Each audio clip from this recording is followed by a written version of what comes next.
Я скептик. Мой старший брат заставлял меня произносить эту фразу вслух перед зеркалом много раз. Однако я не раз слышал, что человек будет верить в то, что ему хочется, даже если все вокруг будут твердить обратное. Пока собственные глаза, уши, внутренние чувства не докажут, что верить в это не имеет смысла, ничего не изменится. И однажды это произошло, но не так, как вы могли подумать. Я убедился, что верил не зря. Речь пойдет о нечто потустороннем и мистическом. А может и нет. Кто сейчас даст гарантии, что эти записи я веду не в психиатрической больнице? Верно, фактов об этом нет. Но попрошу вас выслушать мою жуткую историю. Меня зовут Иван, мне 21. Учусь на 5-м курсе лингвистического университета. Все произошло во время поездки за город. Было достаточно тепло, и мы решили на выходные с ночевкой выбраться на природу. Собрались небольшой компанией, 6 парней и 2 девушки. Все с нашего потока. Взяли палатки, мясо на шашлыки, закусок и немного выпивки для настроения. Поехали на 2 машинах. В одну загрузились компании из 4 парней, вторую заняли наши знакомые со своими девушками. Имена перечислять не буду, это не столь важно. Назову лишь Славу и Олега, в истории они будут упоминаться не раз. Слава мой приятель еще с 1-го курса, с ним мы решили ночевать в одной палатке.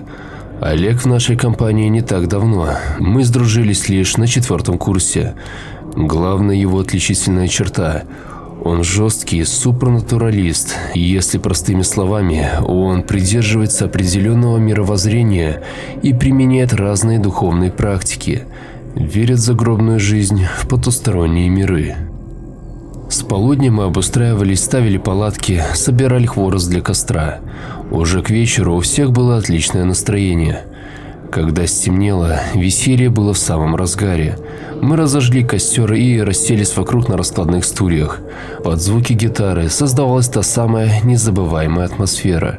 Не сказал бы, что я был сильно пьян, так, легкий туман в голове, как я это всегда называю. Да и остальные не напивались.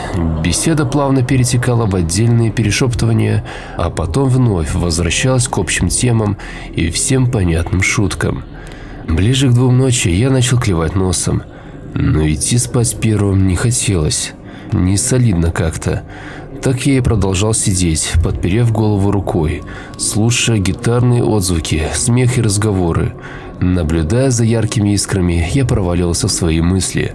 Алкоголь почти весь выветрился. Я все еще щурился на костер, пребывая в полудреме, когда осознал, что вижу нечто странное. Я не был уверен, не задремал ли я, и мне это все лишь привиделось, или все происходит взаправду. Когда же голова соскользнула с ладони, и я пришел в себя, то понял, происходящее реально. Клянусь, всего секунду назад, там, за костром, я видел какое-то движение, но реакция остальных вселяла сомнения. Они веселились и продолжали шутить и болтать, явно ничего необычного не замечая. Я уже решил, что мне померещилось, как оно появилось вновь. И на этот раз было видно куда четче. Оно не пряталось за спинами в темноте среди деревьев, нет. Этот темный небольшой силуэт маячил прямо в пламени костра. Что за бред? Такой была моя первая мысль. Как такое возможно? Я несколько раз ущипнул себя и тут же ощутил неприятную легкую боль. Итак, это не было сном. Силуэт появлялся несколько раз всего на пару секунд, и каждый раз тот делал жесты руками, словно пытался мне что-то сказать. Он скрещивал руки, показывая знак запрета, не зная, что еще это могло означать. Прошло несколько минут, и силуэт пропал насовсем.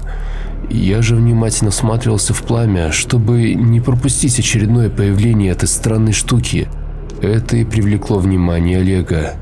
Вероятно, он заметил, как я, не моргая, пялюсь на костер. Наверное, выражение лица у меня было неоднозначным. Эта странная штука даже слегка меня напугала. Олег махнул мне рукой, привлекая внимание, и тихо позвал.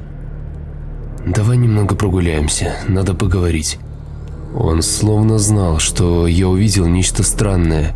Я лишь молча кивнул и оглянулся на остальных. Они продолжали беспечно болтать, не обращая на нас внимания. Я подошел к Олегу, который уже стоял рядом с одной из машин и ждал меня. «Ну, как ты? Спать еще не надумал идти?» Непринужденно начал я, но тот резко перебил меня. «Ближе к сути, Вань. Скажи, что ты видел? А точнее, кого?» «Ты о чем?» Я предпринял еще одну попытку сделать вид, что не понимаю, о чем идет речь. «Не издевайся надо мной». «Как ты узнал?» «Если бы кто-то еще, кроме меня, обратил внимание, как ты сидишь и пялишься в гребаный костер, любой бы заметил. Говори». «Олег, пожалуйста, я не хочу, чтобы меня остальные считали ненормальным, да и выпил я немного же. Ну, в общем, это больше всего походило на человеческий силуэт, без лица и без четкой формы. Но оно показывало мне какой-то жест, вот реально будто бы именно мне. И все это происходило в пламени костра. Ну, бред же». «Что он показывал?» «Жест руками. Ну, знаешь, вот когда хотят сказать остановиться или запрещают что-то. Ну, руки крест-накрест, так вот, в общем, вот так». «Ясно. А что это значит? Или ты тоже это видел?» «Не совсем. Я видел многоугольник с множеством символов, лишь на мгновение. И это означает лишь одно». «Что?» «Наш костер должен гореть до утра. Обязательно». «В смысле? Зачем? Что случится, если не будет гореть?» «Ничего хорошего. Скорее всего, нас не будет. Но теперь ты издеваешься надо мной. Ты вообще помнишь, кто я и чем увлекаюсь? Я знаю, о чем говорю. Я тебя позвал сюда, потому что с остальными нечего и обсуждать. Они просто скажут, что я рехнулся. Но ты силуэт явно заметил. Я по глазам твоим вижу». «И какой план? Просто кто-то будет сидеть у костра и следить за ним до самого утра?» «Скорее всего. Только вопрос, как убедить в этом остальных? Слушай, а не проще уехать отсюда?» «Посреди ночи, а причину какую ты им назовешь? Ту же самую, так и не выйдет. С костром больше шансов, его просто надо поддерживать до утра. Я читал об этом. Тогда они нас не достанут». «Они? Кто они-то?» «Надеюсь, ты их не встретишь». Только я хотел возмутиться, что Олег нарочно что-то не договаривает, как заметил, что ребята собираются затушить костер. Вероятно, и остальных уже давненько клонило в сон, и они решили, что для одного вечера веселья достаточно. Пора по палаткам и отдыхать. Мы, не сговариваясь, кинулись на перерез Славе, что нес бутылку с водой в руках. Благо успели. Сложнее всего было объяснить, почему костер не надо тушить, ведь это противоречило даже технике безопасности поведения в лесу. Как мы с Олегом не старались, объяснить это с научной точки зрения не выходило. На нас смотрели, щурясь и посмеиваясь, будто сомневались, решили ли мы так пошутить или просто еще пьяны. О духах и знаках мы не сказали ни слова. В противном случае, думаю, тот же Слава с большим удовольствием опрокинул бы воду на кострище, назло нам, не скептикам. В итоге всех убедила моя спонтанная ложь. Мы услышали от знакомых, увлекающихся охотой, что в этом году развелось много диких кабанов в лесу, а если даже один такой выйдет к палаткам, приятного будет мало. Так и решили костер не гасить, а подежурить по очереди. На часах было 3 часа ночи. Достаточно светло станет где-то к 9 утра. Выходило по часу на каждого. На дежурство определили парней. Еще бы свалить такую задачу на девушек. Первым вызвался я, затем была очередь Славы. а под утро Олега. Когда все разошлись по палаткам, и я остался у костра один, мне стало не по себе. Во-первых, будто бы похолодало, хоть и начало осени, ночь, мне казалось, пока все были у костра, все было в порядке. Захотелось накинуть куртки, чтобы не зябнуть. А еще постоянное ощущение чьего-то присутствия неподалеку. Повсюду, вокруг меня, будто несколько человек разом прятались за стволами деревьев, и каждый смотрел на меня. Никаких шорохов или четких видимых контуров не было. Просто непроходящее тревожное ощущение. Мне казалось, этот час длился вечность. Я мог бы посмотреть видео или поиграть в игру, чтобы скоротать время, но так и не сумел на чем-то сосредоточиться. Мне казалось, стоит только отвлечься, как кто-то выскочит из кустов у меня за спиной. А еще костер. На этот раз там ничего не было. Обычный огонь, ничего сверхъестественного. Когда мой час дежурства наконец закончился, я поспешил разбудить Славу. «Слав, вставай!» Толкнув его в плечо, велел я. «Давай, я уже спать хочу, ты следующий». «Сколько времени?» Сонно поинтересовался тот. 4:02. Давай, вставай. Угу. Придумали вы, конечно, с Олегом забаву. Ой, идиоты. Накинув мастерку, он выбрался из палатки, недовольно бормоча себе под нос. Я же заснул мгновенно, стоило мне только забраться в спальный мешок. Проснулся я так же внезапно, не зная даже, что меня разбудило, будто бы организм решил, что время пришло. Онемевшей рукой я нащупал телефон и глянул на время. 5:27. Получается, Слава уже должен был вернуться. Я присмотрелся. В полумраке я не сразу рассмотрел его лицо, но приметил, что он даже не забрался в свой спальник. Слава явно не спал, он просто лежал и глядел в потолок. И не шевелился. Было ощущение, что он даже не дышал. «Слава, с тобой все хорошо. Ты передал смену. Все прошло нормально». Он лишь слегка повернул голову, взглянул на меня, казалось, прямо в глаза, а после вернулся в прежнюю позу, так и не проронив ни слова. Неприятный морозец пробежал по спине. Сразу стало не по себе. «Чё за приколы? Ай, ну тебя. Сам схожу на улицу, проверю, кто там сейчас». Никакой реакции не последовало. Слава все так же продолжал молча лежать и смотреть вверх. Стоило мне выбраться из палатки, как я ощутил холод.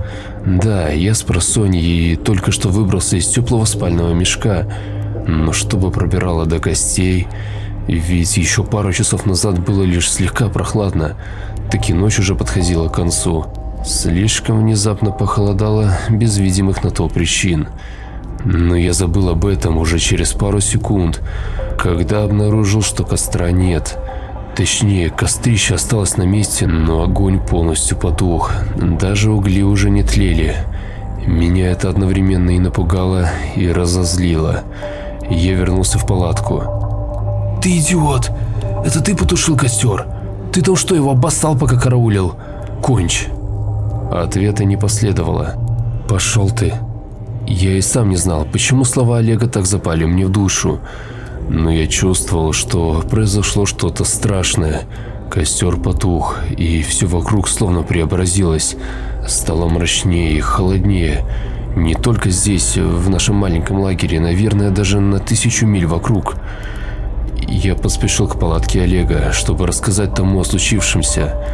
Проходя мимо кострища, я краем глаза заметил одного из парней, как раз того, кто должен был дежурить после Славы. И как я сразу его не заметил. «Что с костром? Кто потушил?» Ноль реакции. Он продолжал молча расхаживать. Взад, вперед, взад, вперед. «Вы все тут надо мной издеваетесь?» «Ну, ясно. Олег, ловко ты придумал. Выставил меня полным идиотом». Постепенно я повышал тон. Мне было уже наплевать, разбужу ли я кого-то. Ощущая досаду вперемешку с бурлящей злобой, я отдернул полог палатки Олега, но его там не оказалось. Это меня порядком озадачило. Пока я прикидывал, куда тот мог деться, показались и другие. Они бесцельно бродили рядом со своими палатками, чудом не сталкиваясь друг с другом, и лишь изредка мельком поглядывали на меня. И то не конкретно на меня, а будто бы смотрели сквозь или куда-то мне за спину. «Отлично! Весело вам?» Окончательно психанув, я взял ключи от машины, намереваясь уехать прочь отсюда в одиночку. Эта идиотская шутка слишком затянулась. Поглядим, как весело вам будет потом добираться автостопом. С меня хватит. Я решительно направился к стоянке. Как раз начало светать. Лишь когда я уже подошел к машинам, заметил странные символы на стволах деревьев. Вчера тех там явно не было. Такое и не заметить было бы сложно. Неровные, неказистые. Те были расположены без порядка, без какой-то видимой системы, словно их вырезали на коре в сильной спешке. Я так сосредоточился на этих символах, что не сразу заметил, как из-за деревьев появился Олег. В отличие от остальных, он вел себя обычно, глядел на меня, а не куда-то мимо, и медленно подходил ближе. «Что за чертовщина происходит, Олег?» «Все хорошо, Вань. Все так, как и должно было случиться». «Чего? Что это за фиговина на деревьях повсюду? Когда мы приехали, их тут точно не было». «Это я их вырезал. Теперь это место стало фантомным. Я обязан был это сделать. Им не место в этом мире». «Кому? Что ты несешь?» «Этим ребятам, с которыми ты вчера приехал». «Алло, они в лагере нашем бродят, не спят. Просто игнорят меня. Видимо, это ты им подсказал». «Это не они, Вань. Их больше нет. Ни физически, ни духовно. Это фантомы. Все, кто не видел силуэта в пламени, они не верят, а потому не имеют права жить. Их заменили фантомы. Теперь они охраняют это место». Прикол. У меня отец умер 6 лет назад. Да, я тоже себе постоянно говорю, что он здесь, рядом со мной. Ну твою мать, Олег. Это уже не смешно. Ваня, я сказал тебе чистую правду. Ты лишь говоришь, что не веришь в потустороннее. Но я-то знаю, что ты думаешь на самом деле. Я знаю, что ты такой же, как я. Ты все видел. Давай ключи, я поведу. Поедем отсюда. Теперь это их место.